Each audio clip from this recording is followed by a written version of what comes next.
Hello, hello, hello. Welcome to an OBS tutorial on how to add a timer.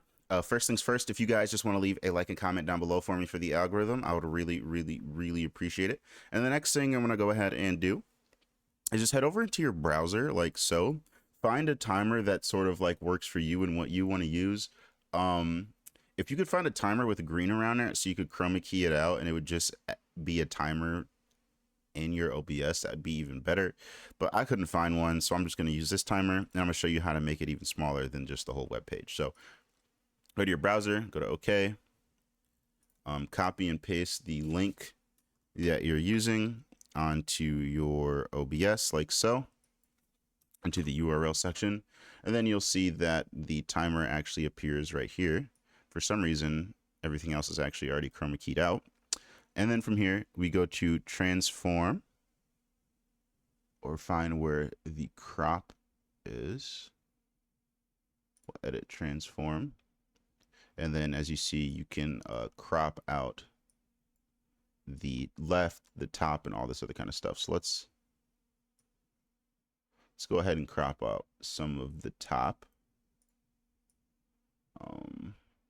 And we can kind of line this up. So that's 16 pixels. So let's try by, oh, my computer would stop being weird. Let's try by 200 pixels. Okay, that didn't work. 250. All right, 270. 280. Oh, 290. Okay. 320 pixels. You see? Now the top is completely cropped out. And then we could do the right by, let's say, 100 pixels. Oh, no. 50 pixels. And you would think 100 pixels would make such a big difference. Okay. So it wasn't 100 pixels. I think I accidentally did 1,000.